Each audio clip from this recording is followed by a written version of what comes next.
नमस्कार। कभी सोचा है कि कागज पर बना एक ईआर डायग्राम एक असली काम करते हुए डेटाबेस में कैसे बदल जाता है? ये कोई जादू नहीं है, बल्कि एक पूरी प्रक्रिया है। और आज हम इसी प्रक्रिया को स्टेप बाय स्टेप समझेंगे कि कैसे एक कॉन्सेप्चुअल मॉडल को एक असल ठोस डेटाबेस में बदला जाता है।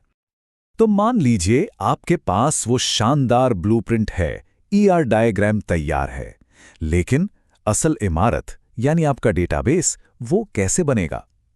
यही वो सवाल है जिसका जवाब हम आज ढूंढने वाले हैं, और इसके लिए हम ब्लूप्रिंट से इमारत वाली बात को ही आगे बढ़ाएंगे। तो हमारा रोड मैप कुछ ऐसा रहेगा। सबसे पहले हम समझेंगे कि ब्लूप्रिंट से डेटाबेस का मतलब क्या है। फिर हम नींव रखेंगे, यानी एंटिटीज को संभालेंगे। उसके बाद डिटेल्स पर काम करेंगे, यानी सभी एट्रीब्यूट्स की मैपिंग। फिर रिश्तों को जोड़ेंगे और आखिर में इन सबको एक साथ लाकर देखेंगे कि हमारी इमारत कैसी दिखती है। तो चलिए शुरू करते हैं पहले हिस्से से, ब्लूप्रिंट से डेटाबेस तक। यहां हम ये समझेंगे कि एक आइडिया असल में एक स्ट्रक्चर का रूप कैसे लेता है। बिल्कुल, एक ईआर डायग्राम ठीक वैसा ही है जैसे किसी बिल्डिंग का आर्किटेक्चरल ब्लूप्रिंट, और रिलेशनल टेबल्स हैं वो असल इमारत जो उस ब्लूप्रिंट पर खड़ी होती है। तो यहां हम सिर्फ नियम फॉलो नहीं कर रहे, हम असल में बिल्डर हैं। और एक मजबूत काम करने वाला डेटाबेस बनाने के लिए हर फैसला, हर कनेक्शन बहुत मायने रखता है। अच्छा, किसी भी इमारत की सबसे जरूरी चीज क्या होती है? उसकी नींव, राइट? तो डेटाबेस की दुनिया में ये नींव होती हैं हमारी एंटिटीज। चलिए अब इसी नींव पर काम करते हैं।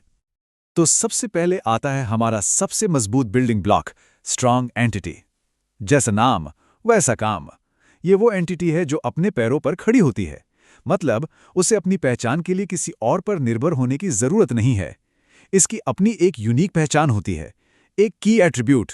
जैसे मान लीजिए एम्प्लॉय टेबल, तो उसमें एम्प्लॉय आईडी उसे यूनिक बनाती है।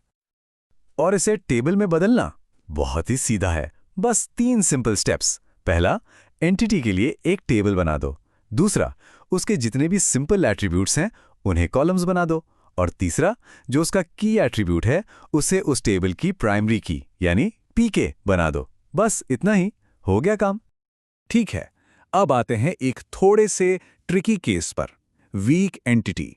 ये, जैसा कि नाम से ही पता चल रहा है, अपनी पहचान के लिए किसी ओनर एंटिटी पर निर्भर करती है।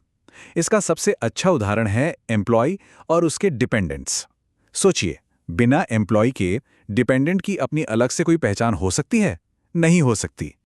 तो इसको टेबल में बदलने का तरीका भी थोड़ा अलग है। हाँ, इसके लिए भी एक नई टेबल बनेगी, इसके एट्रीब्यूट्स भी जुड़ेंगे, लेकिन यहाँ हम ओनर एंटिटी की प्राइमरी की को फॉरेन की यानी एफके के तौर पर लाते हैं।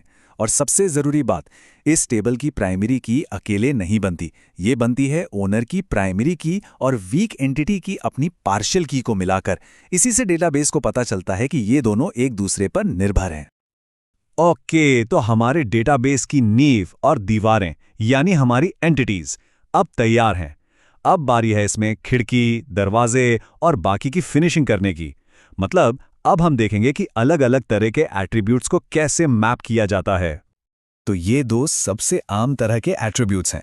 एक है सिंपल एट्रीब्यूट, जैसे फर्स्ट नेम, सीधा सादा, इसे बस एक कॉलम बनाकर टेबल में डाल दो। दूसरा है कंपोजिट एट्रीब्यूट, जैसे कि एड्रेस। अब एड्रेस में तो कई चीजें होती हैं, है ना? गली, शहर, पिन कोड। तो हम इसे इसके हिस्सों में तोड़ देते हैं और हर हिस्से के लिए एक अलग कॉलम बनाते हैं। अब एक मजेदार पहेली, क्या होगा अगर किसी एक एट्रीब्यूट की एक से ज्यादा वैल्यू हो? सोचिए, किसी इंसान के एक से ज्यादा फोन नंबर हो सकते हैं या कई ईमेल आईडी हो सकती हैं। इसी को कहते हैं मल्टी वैल्यूड एट्रीब्यूट। तो इसका सल्यूशन क्या है? बहुत सिंपल। इसके लिए हम एक बिल्कुल नई अलग टेबल बना देते हैं। हम क्या करते हैं कि ओरिजिनल टेबल की जो प्राइमरी की है उसे इस नई टेबल में फॉरेन की के तौर पे ले आते हैं और फिर उस एट्रीब्यूट की हर वैल्यू के लिए एक एक रो बना देते हैं। डेटा को साफ सुथरा रखने का यही सबसे अच्छा तरीका है। और अब आते हैं डिराइव्ड एट्रीब्यूट्स पर, जैसे किसी की उम्र। यहां एक गोल्डन रूल है, इन्हें कभी स्टोर मत करो। क्यों? अरे भाई, उम्र तो जन्म तिथि से कभी भी निकाली जा सकती है ना?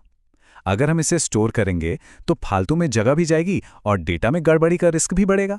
सोचिए, किसी ने जन्म तिथि तो अपडेट कर दी पर उम्र अपडेट करना भूल गया, हो गया ना डेटा खराब।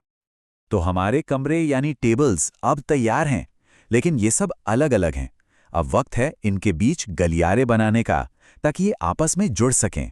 मतलब अब हम देखेंगे कि रिलेशनशिप्स को कैसे मैप किया जाता है। ये तीनों मुख्य रिलेशनशिप्स हैं और तीनों के नियम अलग हैं। 1-to-1 में एक टेबल की पीके को दूसरी में एफ के बना दो। 1-to-many में हमेशा याद रखिए कि वन साइड से मैनी साइड वाली टेबल में जाती है।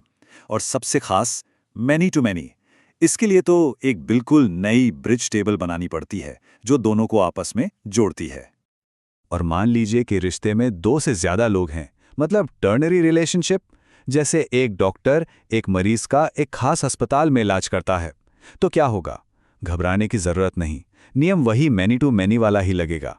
एक नई टेबल बनाओ और उसमें शामिल सभी एंटिटीज की प्राइमरी की को ले आओ।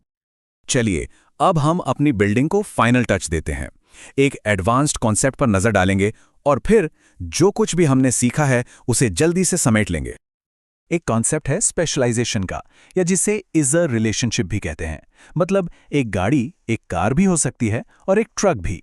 इसे हैंडल करने के 2 पॉपुलर तरीके हैं। पहला, एक ही टेबल बना दो और उसमें एक टाइप कॉलम रख दो ये बताने के लिए कि वो कार है या ट्रक। ये तरीका सिंपल है पर इसमें बहुत सारी जगह खाली रह सकती है। दूसरा तरीका, सबके लिए अलग अलग टेबल बनाओ। ये ज्यादा ऑर्गेनाइज्ड है पर फिर डेटा निकालने के लिए आपको ज्यादा जॉइंस लगाने पड़ेंगे। और ये रहा हमारा फाइनल चीट शीट। जो कुछ भी हमने आज सीखा उसका पूरा सार आपको इस एक टेबल में मिल जाएगा। स्ट्रॉन्ग एंटिटी से लेकर मैनी टू मैनी रिलेशनशिप तक सब कुछ। अगली बार जब भी कोई ईआर डायग्राम को डेटाबेस में बदलना हो तो ये आपका सबसे अच्छा दोस्त साबित होगा। तो एक बात हमेशा याद रखनी है, ये सिर्फ थियरी या किताबी नियम नहीं हैं, ये असल में वो टूल्स हैं, वो औजार हैं जो किसी भी आइडिया को एक असल काम करने वाले डेटाबेस में बदल सकते हैं। तो ब्लूप्रिंट अब आपके पास है। सवाल ये है कि अब आप इससे क्या बनाएंगे।